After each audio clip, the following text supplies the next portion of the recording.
kita akan membahas bagaimana arm yourself ya, mempersenjatai diri ya kalau bahasa Indonesianya. Kita mengambil dari 1 Petrus pasal yang keempat ya, puji Tuhan. Sebelum kita mulai, mari sama-sama kita berdoa ya. Doa mulai juga supaya kita semua yang hadir malam ini bisa mendapatkan perkataan Tuhan yang tepat pada waktunya, ya, sehingga Tuhan juga bisa menggunakan firman ini untuk membangkitkan kita, meskipun mungkin kondisi masing-masing dari kita ada yang lagi tidak bergairah, ya, ada yang lagi juga mungkin lelah dengan kehidupan sehari-hari. Jadi mari kita sama-sama berdoa, mohon Tuhan juga waktu yang singkat ini kembali menguatkan kita ya. Amin. Mari kita satu dalam doa. Tuhan Yesus, Tuhan terima kasih atas kesempatan malam ini. Meskipun hanya secara online, tapi kami tahu Roh-Mu menjangkau kami semua.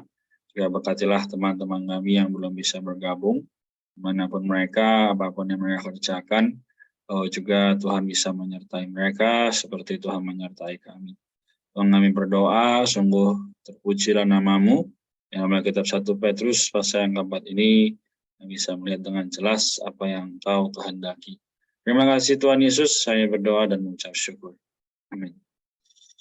Oke, baik ya, puji Tuhan atas kehadiran teman-teman ya, terima kasih yang sudah meluangkan waktu. Kita akan menggunakan sedikit ya, mungkin tidak sampai 20-30 lebih, tapi mungkin sedikit saja ya, karena cukup sedikit lah apa yang kita bahas juga 19 ayat. Nanti teman-teman boleh baca sendiri juga seperti yang sudah diinformasikan oleh admin Kefas ya. Oke, jadi kita mengucap syukur ya, Sansoki kita 1 Petrus pasal yang keempat. Nah, ini pasal ya 1-4 ini apa sih sebenarnya? Nah, kita lihat ya. Kitab Petrus pokoknya adalah mengenai kehidupan Kristiani di bawah pemerintahan Allah. Nah, pertama-tama kita perlu melihat, sudahkah kita menjadi orang yang di bawah perintah Allah atau malah kita di bawah perintah diri sendiri, ya nggak? Nah, ini sangat penting ya, sangat krusial. Oke. Jadi kita lihat lagi di pasal pertama ya, sampai pasal 3, kemudian teman-teman sudah baca sendiri juga ya, bagaimana kaum beriman berdatang ini di bawah pekerjaan Allah Tritunggal ya, lalu nabi-nabi dan pemerintahan rasul-rasul ya, terus ya sampai kepada pasal yang kedua, yaitu pertumbuhan ya daripada kita mengenal Kristus dan hasilnya. Juga kita terus makan susu firman yang rohani ya, diubah, dibangun ya menjadi rumah rohani ya, demikian. Sampai pasal yang ketiga, bagaimana kemarin kita juga sudah bahas sebenarnya, menderita karena kebenaran oleh kehendak Allah. Pasal yang keempat ini kita membahas mengenai bagaimana mempersenjatai mereka dengan Kristus ya, untuk menderita. Baik, jadi sekali lagi kita lihat sama-sama ya, bahwa pentingnya kita mengenal firman ya. Jadi di ayat pertama dikatakan, jadi karena Kristus telah menderita secara badani, kamu pun juga mempersenjatai dirimu dengan pikiran-pikiran yang demikian. Dikatakan karena siapa yang telah menderita secara badani, ia telah berhenti berbuat dosa. Ya, puji Tuhan, bahwa kita lihat ya, bahwa sekarang firman demi firman yang kita baca, katakan apa? Kristus telah menderita secara badani, kita harus juga mempersenjatai diri dengan pikiran yang demikian. Apa maksud dari perkataan ini? Ya, kita tahu bahwa sebenarnya firman itu ya kurang kalau kita hanya baca. Ya, firman itu tidak bisa membuat kita maju ya jika kita tidak menjadi orang yang bersatu dengan penderitaan Allah ya. Sekali lagi kita lihat lagi di ayat yang kedua ya. Dan supaya waktu yang sisa jangan kamu pergunakan menurut keinginan manusia, tapi menurut kehendak Allah. Sekarang waktu yang sisa itu kapan? Ya, sekarang dan sampai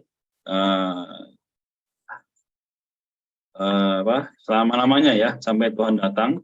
Kita harus tahu bahwa keinginan kita ini ya tidak bisa menjadi hal yang dibanggakan begitu ya. Nah, sewaktu yang sisa ini kita harus melihat pada kehendak Allah, yaitu mempersenjatai diri ya dengan pikiran yang mau menderita bagi Allah. Dan sekarang pertanyaannya, berapa banyak sih orang yang mau menderita bagi Allah? Berapa banyak sih orang yang mau hidup bagi Allah bahkan disalibkan? Ya, enggak banyak.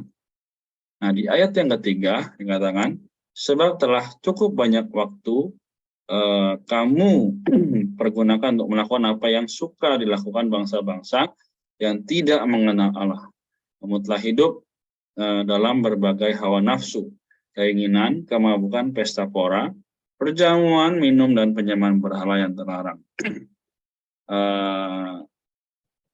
Kita lihat ya, di ayat yang ketiga kan, telah cukup banyak waktu kamu pergunakan untuk melakukan apa yang suka dilakukan bangsa-bangsa yang tidak mengenal Allah. Ini kita harus lihat kepada diri masing-masing. Kita masih suka nggak melakukan hal-hal yang tidak dikehendaki Allah? Atau kita perbanyak apa yang Allah kehendaki itu mengasihi Tuhan, ya, membaca firman, ya, memuji, bermazmur. Ya, jadi teman-teman, malam ini kita semua punya masalah masing-masing, punya problem masing-masing. Tapi tahu kita sandarahannya hanya Tuhan. Tapi kenapa masih banyak anak muda yang di luar sana, bahkan kalau kita lihat di mana, kalau tidak salah ya, di Piala Dunia bahkan LGBT sudah boleh masuk, sudah diizinkan. Ya, begitu mengerikan ya teman-teman sekalian. Jadi di ayat yang keempat dikatakan, sebab itu mereka heran bahwa kamu tidak turut menceburkan diri bersama-sama mereka. Nah, artinya apa? Kita berbeda dengan orang lain, ya.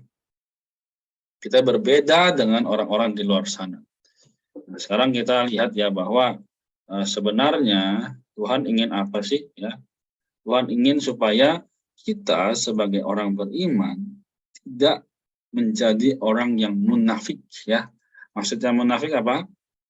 Kelihatannya beribadah, tapi di dalam kita tidak mencari Allah.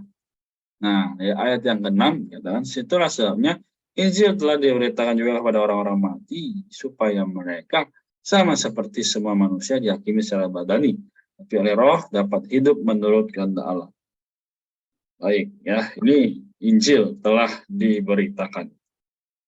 Ya, jadi semoga kita semua tahu bahwa hari ini adalah saat-saat terakhir, karena dunia semakin mengarah kepada kehancuran.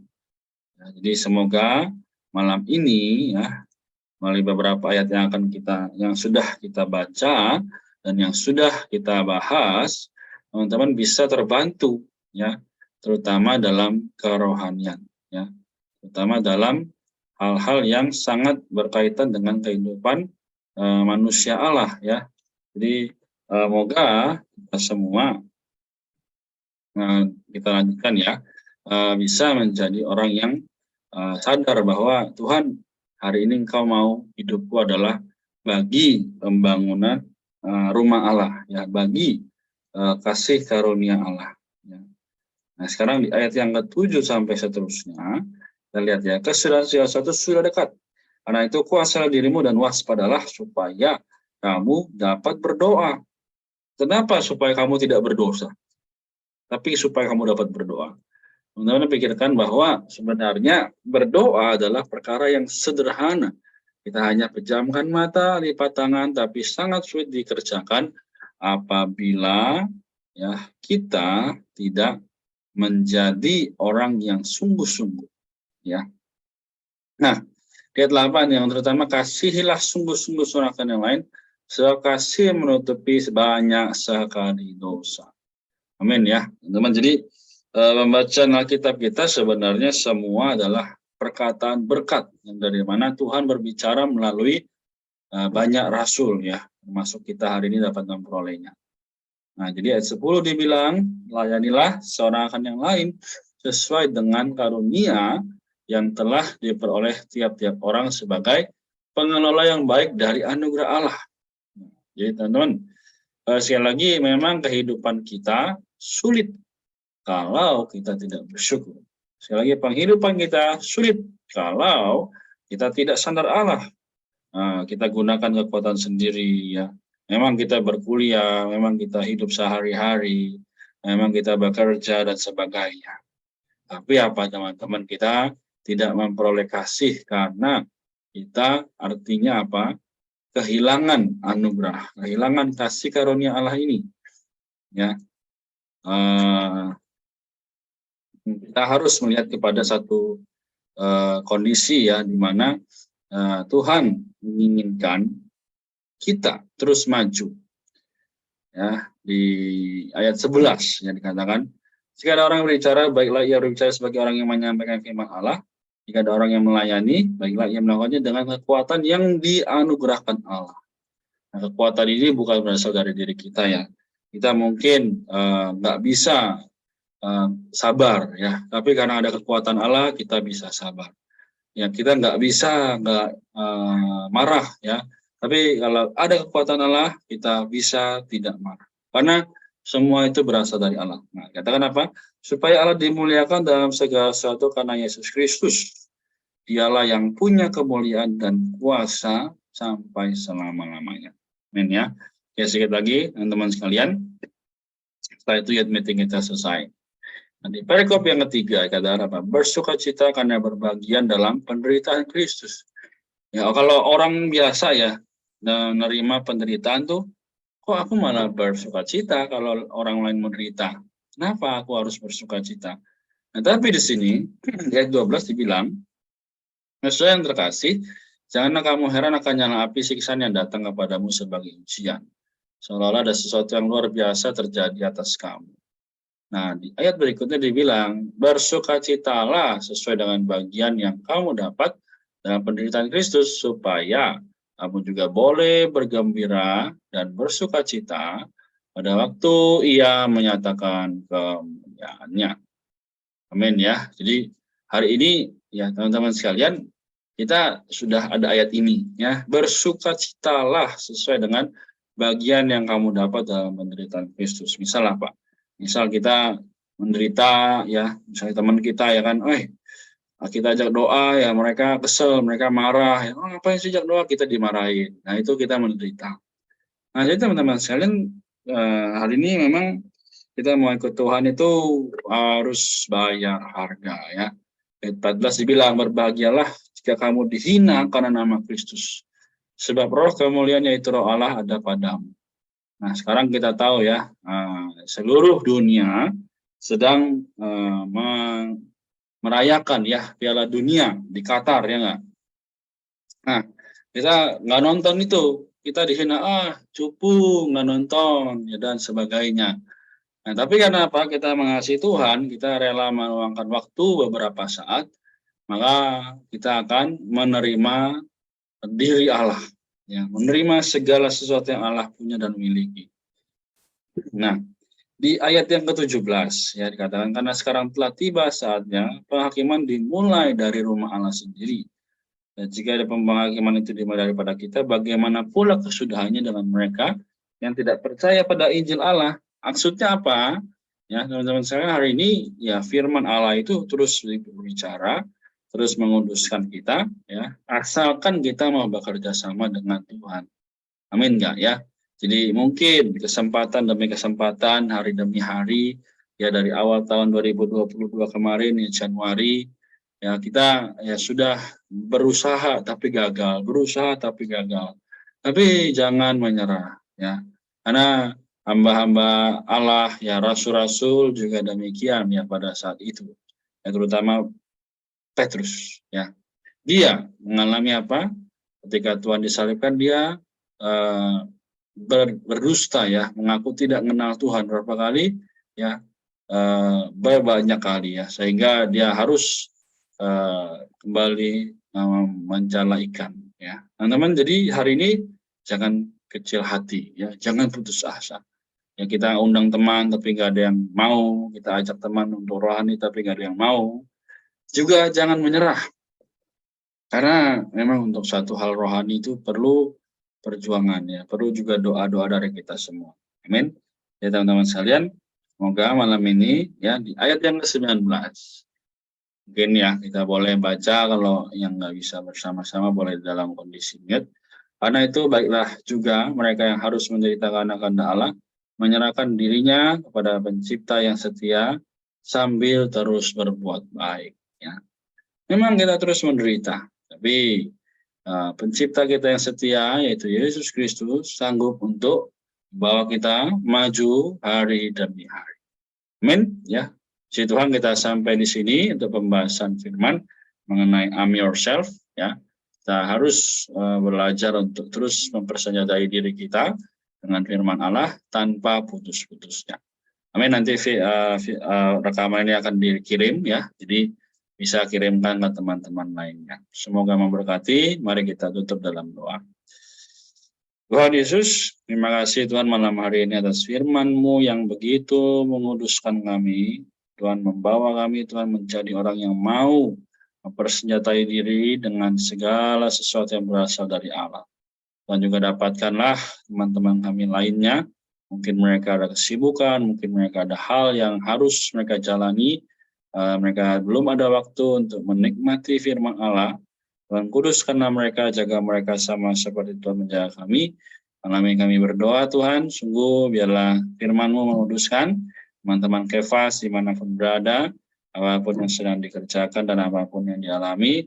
Semoga Tuhan menyertai, dan dikala Immanuel, dikala juga Sang Pencipta kami yang setia. Kami berdoa dalam nama Tuhan Yesus Kristus. Haleluya. Amin. Oke, baik, kita bagi yang bisa open kamera, kita boleh buka.